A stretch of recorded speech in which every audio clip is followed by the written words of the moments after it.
Hello class, मैं हूं अंकिता और ये है अंकिता क्लासेस। आज हम लोग जानने वाले हैं मॉलिक्यूलर ऑर्बिटल थ्योरी के बारे में और इसके फीचर्स के बारे में, और इससे हम लोग क्या क्या पॉइंट्स ड्रॉ करने वाले हैं।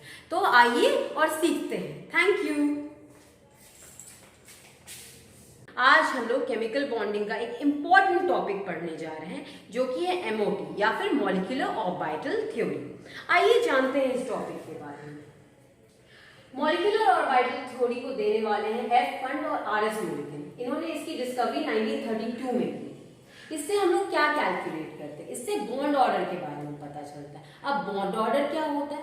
अब जब दो एटम्स कंबाइन करते हैं तो उसके बीच में बॉन्ड का फॉर्मेशन होता है। तो कितने बॉन्ड बनेंगे, सिंगल, डबल या ट्रिपल, वो हम लोगों को बॉन्ड ऑर्डर के जरिए पता चलता है। अब इसके कुछ सैलिएंट फीचर्स के बारे में जैसे आप एक एटम के बारे में जानते हैं कि उसका इलेक्ट्रॉन डिफरेंट एटमिक ऑर्बिटल में प्रेजेंट होता है, उसी तरह एक मॉलिक्यूल का इलेक्ट्रॉन डिफरेंट मॉलिक्यूलर ऑर्बिटल में प्रेजेंट होता है।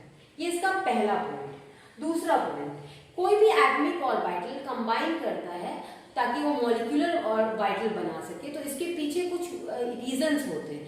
अगर उसकी एनर्जी सेम होगी एटमिक ऑर्बिटल्स की, तभी वो कंबाइन करके एक मॉलिक्यूलर ऑर्बिटल बनाएगा, या फिर उसकी ओरिएंटेशन या सिमेट्री सेम होनी चाहिए। जैसे आपको मैं समझाना चाहूंगी, 1s ऑर्बिटल है तो वो 1s के साथ ही कंबाइन करेगा, 2s के साथ कंबाइन नहीं करेगा, क्योंकि 2s की एनर्जी ज्यादा हो जाती है।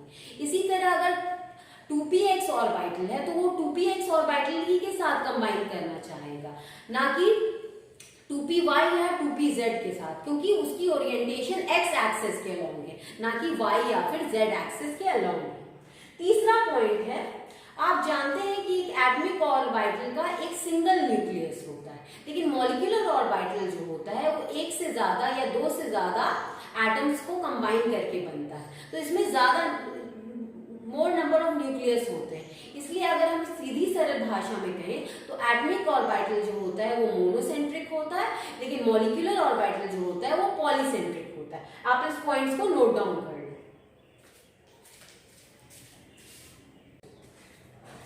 तो आइए मॉलिक्यूलर ऑर्बिटल थ्योरी के कुछ और फीचर्स के बारे में जानते हैं। पहला फीचर है, the number of molecular orbital form is equal to the number of atomic orbital combined. यानी उतने मॉलिक्यूलर और जितने एटमिक ऑर्बिटल्स कंबाइन करेंगे तो उतने ही मॉलिक्यूलर ऑर्बिटल बनेंगे। यानी अगर दो एटमिक ऑर्बिटल कंबाइन करते हैं तो दो मॉलिक्यूलर ऑर्बिटल बनता है, एक बॉन्डिंग और एक एंटी बॉन्डिंग।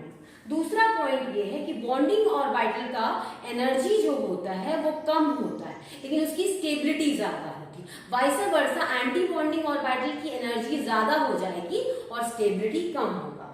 तीसरा पॉइंट ये है कि आप अगर किसी एटम में इलेक्ट्रॉन कहाँ है वो बताना चाहेंगे तो उसके न्यूक्लियस के पास होता है, एक एटमिक ऑर्बिटल में। लेकिन अगर कोई मॉलिक्यूलर ऑर्बिटल है तो उसके दो न्यूक्लियस होंगे या दो से अधिक न्यूक्लियस होंगे। तो इलेक्ट्रॉन की प्रोबेबिलिटी फाइंड करने की कि वो कहाँ है, वो न्यूक्लियस के बीच होगी। ये हम लोगों का तीसरा पॉइंट है। आप प्लीज ये सारे पॉइंट्स नोट डाउन कर लो। नंबर होते। अब हम लोग एमओटी की आखिरी फीचर के बारे में जानते हैं। आखिरी फीचर एमओटी का ये कहता है कि जो ऑर्बिटल्स हैं वो प्रिंसिपल के हिसाब से भरे जाते हैं और वो पॉलीज एक्सक्लूजन प्रिंसिपल और हुंस रूल को ओबे करते हैं। पॉलीज एक्सक्लूजन प्रिंसिपल का मतलब है कि जो भी चार हम लोगों के क्वांटम नंबर होते हैं, प्रिंसिपल, एजीमुथल, मैग्नेटिक और स्पिन, वो चारों कभी सेम नहीं, किसी भी दो एटम के सेम नहीं हो सकते। और हुंस रूल ये कहता है कि ऑर्बिटल्स में जो इलेक्ट्रॉन है वो सिंगली फिल्ड होता है, तब उसकी पेयरिंग की जाती है।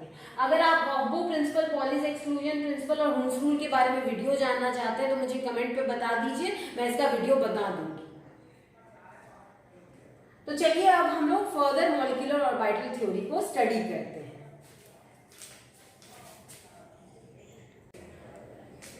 तो आइए मॉलिक्यूलर ऑर्बिटल डायग्राम को स्टडी करते हैं। ये मॉलिक्यूलर ऑर्बिटल डायग्राम उस मॉलिक्यूल की है, ये है जिसके इलेक्ट्रॉन 14 से ज्यादा होते हैं, जैसे ऑक्सीजन या O2।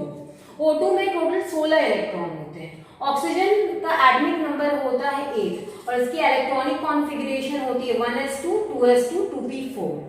सबसे पहले 1s ऑर्बिटल को देखेंगे, उसकी एनर्जी सबसे कम होगी। 1s की एनर्जी सबसे कम है, फिर उससे ज्यादा 2s की है, फिर 2p ऑर्बिटल की सबसे ज्यादा एनर्जी है। अब आइए देखिए, 1s का एक इलेक्ट्रॉन जाता है एक ऑक्सीजन के एटम से, यहाँ पे 1s का एक इलेक्ट्रॉन जाता है, दोनों की पेयरिंग हो जाती है। ये सिग्मा s ऑर्बिटल यानी बॉन्डिंग ऑर्बिटल, ये एंटी बॉन्डिंग ऑर्बिटल। यहाँ पे एक इलेक्ट्रॉन गया इस ऑक्सीजन से, फिर यहाँ पे एक इलेक्ट्रॉन गया, दोनों की पेयरिंग हो गई, सिंगली फिल्ड होते हैं। फिर 2s पे आते हैं। सिमिलरली यहाँ से एक इलेक्ट्रॉन जाएगा और उस 2s से एक इलेक्ट्रॉन जाएगा और दोनों की पेयरिंग हो जाएगी बॉन्डिंग ऑर्बिटल में। और फिर यहाँ पे एंटी बॉन्डिंग और इलेक्ट्रॉन ऑर्बिटल में यहाँ से एक इलेक्ट्रॉन जाएगा, ये यहाँ से इलेक्ट्रॉन जाएगा, पेयरिंग हो जाएगी। अब ये स्ट्रक्चर थोड़ा आपको कॉम्प्लिकेटेड लग रहा है, आप अगर इसको कॉपी पे ड्रॉ कर रहे हैं तो सबसे नीचे 1s का ऑर्बिटल ड्रॉ कीजिएगा, उसके बाद 2s का, उसके बाद 2p का ऑर्बिटल ड्रॉ कीजिएगा। तो 2p ऑर्बिटल में आप देख रहे हैं कि 2p4 है। 2pz की एनर्जी सबसे कम होती है, उससे ज्यादा पाई 2px और 2py की होती है। फिर ये आपकी एंटी बॉन्डिंग की एनर्जी ज्यादा होती है, इसलिए पाई स्टार 2px और पाई स्टार 2py की एनर्जी ज्यादा है, और सिग्मा स्टार 2pz की सबसे ज्यादा एनर्जी। अगर आपको ये डायग्राम याद रखना है, क्योंकि जो मैं नेक्स्ट पढ़ाने वाली हूँ दोनों सिमिलर है, तो आप एक इन्वर्टेड ट्रायंगल याद रखिए। यहाँ पे नीचे की तरफ के इन्वर्टेड ट्रायंगल बनता है। अब आइए हम इसको देखते हैं। यहाँ से एक इलेक्ट्रॉन गया सिग्मा 2pz ऑर्बिटल में, और इस ऑक्सीजन एटम से एक इलेक्ट्रॉन गया, दोनों की पेयरिंग हो गई। फिर यहाँ से एक इलेक्ट्रॉन गया, यहाँ से इलेक्ट्रॉन गया, दोनों की पेयरिंग हो गई। फिर यहाँ से एक इलेक्ट्रॉन गया, यहाँ से एक इलेक्ट्रॉन गया, टोटल इसमें 8 इलेक्ट्रॉन है। और फिर 2 इलेक्ट्रॉन सिंगली फिल्ड, यहाँ से एक इलेक्ट्रॉन जाता है, यहाँ से एक इलेक्ट्रॉन जाता है, सिंगली फिल्ड हो जाता है। अब इसका बॉन्ड ऑर्डर कैलकुलेट करते हैं। तो बॉन्ड ऑर्डर होता है आपका number of bonding electrons minus number of anti bonding electrons divided by 2। तो यहाँ नंबर ऑफ बॉन्डिंग इलेक्ट्रॉन्स आपको बात करें, नीचे जो भी ऑर्बिटल है वो बॉन्डिंग इलेक्ट्रॉन है, तो ये हो जाएगा 2 1s का, फिर 2 2s का, 4 2 2 4, और यहाँ 6 10 हो गया। यहाँ 10 बॉन्डिंग इलेक्ट्रॉन है, ऊपर वाले जो है वो एंटी बॉन्डिंग इलेक्ट्रॉन है, यानी 2 2 4 और 2 6, 10 - 6 डिवाइडेड बाय 2 यानी 4 डिवाइडेड बाय 2 यानी 2। बॉन्ड ऑर्डर आया है 2, यानी ऑक्सीजन और ऑक्सीजन के बीच में डबल बॉन्ड बनेगा। इसी तरह आप O2 माइनस का भी बॉन्ड ऑर्डर फाइंड कर सकते हैं। उससे पहले ये हमको बताना है कि ये जो मॉलिक्यूल है वो डायामैग्नेटिक है या पैरामैग्नेटिक है। तो अगर इसके इलेक्ट्रॉन जो यहाँ π2px और π2py में देख रहे हैं, अगर ये अनपेयर्ड रहते हैं तो इसका ये पैरामैग्नेटिक होगा, और अगर पेयर्ड रहते हैं तो डायामैग्नेटिक होगा। आप O2 माइनस का केस ले लें। O2 माइनस के केस में एक ऑर्बिटल का 2p4 होगा, दूसरे ऑर्बिटल का 2p6 ले लें, तो ये दोनों इलेक्ट्रॉन पेयर्ड हो जाएंगे। तब हो जाएगा 10 - 2 2 4 2 4 8, 10 - 8 डिवाइडेड बाय 2 यानी 2 डिवाइडेड बाय 2 1, वो आपका डायामैग्नेटिक होगा। लेकिन यहाँ पे ये अनपेयर्ड है इसलिए ये पैरामैग्नेटिक है। इसी तरह आप O2 प्लस का निकाल सकते हैं। O2 प्लस का निकालेंगे तो इससे एक इलेक्ट्रॉन घट जाएगा यानी 15 हो जाएगा।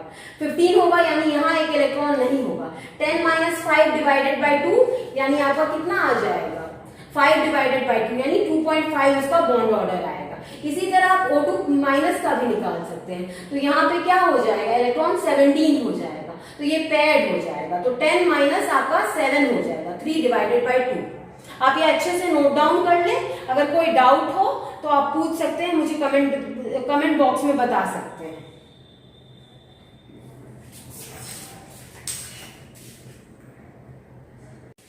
आइए हम लोग अपना अगला मॉलिक्यूलर ऑर्बिटल डायग्राम डिस्कस करते हैं। ये उन मॉलिक्यूल्स के लिए जिनके टोटल नंबर ऑफ इलेक्ट्रॉन 14 के बराबर या 14 हो। तो मैंने N2 लिया है, N7, इसका इलेक्ट्रॉनिक कॉन्फ़िगरेशन होता है 1s2 2s2 2p3। इसके टोटल नंबर ऑफ इलेक्ट्रॉन 14 आ गए। तो एक पहले ये 1s का सिमिलर डायग्राम है। एक नाइट्रोजन का ये 1s का ऑर्बिटल है, ये दूसरे नाइट्रोजन का 1s का ऑर्बिटल। ये एक इलेक्ट्रॉन देगा, ये एक इलेक्ट्रॉन देगा, ये दोनों पेयर हो जाएंगे, यहाँ पे भी पेयर हो जाएंगे। सिमिलरली यहाँ पेयर हो जाएंगे। अब मैंने आपको बताया था कि 1s से 2s की एनर्जी ज्यादा होती है और ये जो यहाँ पे डायग्राम बना है उसकी एनर्जी फॉलो करती है। तो यहाँ पे π2px और π2py की एनर्जी सबसे कम है, फिर सिग्मा 2pz की एनर्जी है, फिर pi star 2px, pi star 2py और सिग्मा स्टार 2pz की एनर्जी सबसे कम है। अब यहाँ पे 3 इलेक्ट्रॉन है, तो मैंने इस इलेक्ट्रॉन को सिंगली फिल्ड किया। पहले यहाँ पे एक इलेक्ट्रॉन आया, इसको सिंगली फिल्ड किया, फिर ये दोनों पेयर हो गए, फिर यहाँ पे इलेक्ट्रॉन आया, सिंगली फिल्ड हुआ, पेयर हो गए। अब बॉन्ड ऑर्डर निकाल लेते हैं। तो बॉन्ड ऑर्डर होता है number of bonding electron minus number of anti bonding electron divided by 2। Number of bonding electron कितने हैं? 2, 2, 4, 6, 10। Number of anti bonding electrons कितने हैं? 2, 2, 4 और ये ऑर्बिटल खाली है, यानी 4, 10 माइनस 4 डिवाइडेड बाय 2 यानी 6 डिवाइडेड बाय 2 3, यानी n और n के बीच में कैसा बॉन्ड बनेगा? ट्रिपल बॉन्ड बनेगा। आप इसको नोट डाउन कर लें। आप इसकी एनर्जी प्रोफाइल डायग्राम भी लिख सकते हैं। अगर इसका इलेक्ट्रॉनिक कॉन्फ़िगरेशन लिखना हुआ तो वो भी आप लिख सकते हैं। आप इसको इस तरीके से, मैं यहां लिख देती हूँ इसकी इलेक्ट्रॉनिक कॉन्फ़िगरेशन। इसकी इलेक्ट्रॉनिक कॉन्फ़िगरेशन कुछ ऐसे हो जाएगी, sigma 1s2, sigma star 1s2, sigma 2s2, sigma star 2s2, पाई 2px 2, पाई 2py 2, सिग्मा 2pz 2। ये इसकी इलेक्ट्रॉनिक कॉन्फ़िगरेशन होगी।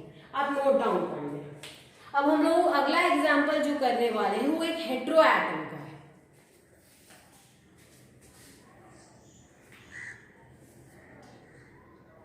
आप इसे नोट डाउन कर लें।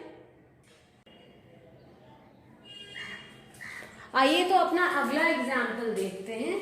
मेरा अगला एग्जाम्पल है NO, जिसमें नाइट्रोजन का एटॉमिक नंबर है 7 और इसकी इलेक्ट्रॉनिक कॉन्फ़िगरेशन है 1s2, 2s2, 2p3 और ऑक्सीजन की इलेक्ट्रॉनिक कॉन्फ़िगरेशन है 1s2, 2s2, 2p4 क्योंकि इसका एटॉमिक नंबर 8 है।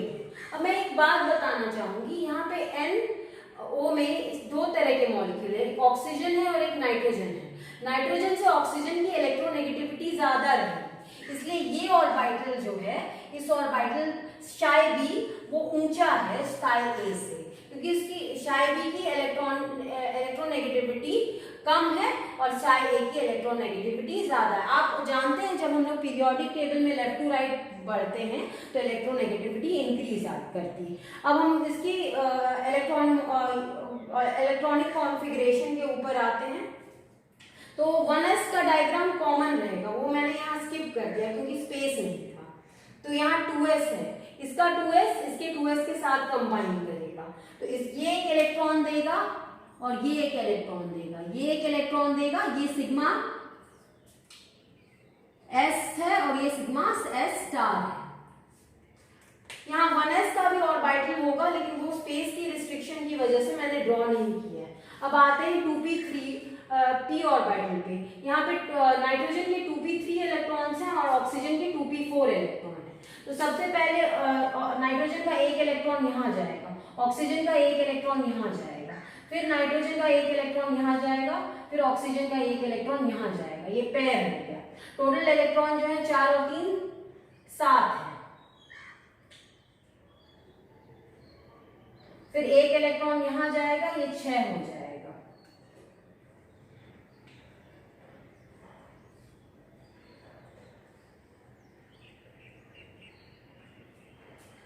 और एक 7वां इलेक्ट्रॉन यहाँ आ जाएगा। अब हम लोग बॉन्ड ऑर्डर निकाल लेंगे। तो बॉन्ड ऑर्डर मैंने आपको पहले भी बताया है, Nb माइनस Na/2 होता है। Nb कितना है? 2 इलेक्ट्रॉन जो है वो 1s ऑर्बिटल में है, 2 जो है वो 2s ऑर्बिटल में, तो 2 2 4 हो गए। यहाँ पे ये तीनों बॉन्डिंग ऑर्बिटल्स हैं, तो 4 और 6 10 हो गए। और एक यानी total number of bonding electron 10 है। एंटी बॉन्डिंग इलेक्ट्रॉन 2 और 2 ये 1s का 4 और एक 5, यानी 10 माइनस 5 डिवाइडेड बाई 2, यानी 5 डिवाइडेड बाई 2 2.5, यानी इसका बॉन्ड ऑर्डर 2.5 आया है। अगर आप NO प्लस को ले लोगे तो उसकी टोटल इलेक्ट्रॉन कितनी हो जाएगी? यहाँ NO को लिया गया है तो इसकी टोटल इलेक्ट्रॉन 15 है। अगर आप NO प्लस को लोगे तो उसकी टोटल इलेक्ट्रॉन 14 आ जाएगी और उसका जो बॉन्ड ऑर्डर होगा वो 3 होगा। आप ये नोट डाउन कर लें। अब मैं अपने अगले पॉइंट पे आती हूँ। आप ये नोट डाउन कर लें। आइए हम लोगों ने जो नोट्स या पॉइंट्स पाए हैं एमओटी से वो जानते हैं। अगर किसी दो मॉलिक्यूल्स का बॉन्ड ऑर्डर सेम है तो वो आइसो इलेक्ट्रॉनिक होते हैं। फॉर एग्जांपल F2 और O2 माइनस।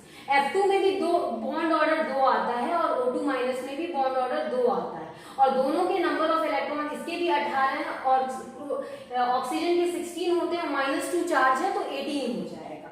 उसी तरह N2 14 इलेक्ट्रॉन होता है। कार्बन और ऑक्सीजन को आप जोड़ लें, कार्बन का 6 होता है और ऑक्सीजन का 8 होता है, यानी 6 और 8 14 इलेक्ट्रॉन्स आ गए। नाइट्रोजन और ऑक्सीजन का जोड़ रहे 7 और 8 15 होता है, लेकिन प्लस चार्ज है तो एक घट जाएगा 14 होगा। तो हम लोग जाने कि अगर बॉन्ड ऑर्डर सेम है तो वो मॉलिक्यूल आइसो इलेक्ट्रॉनिक होंगे।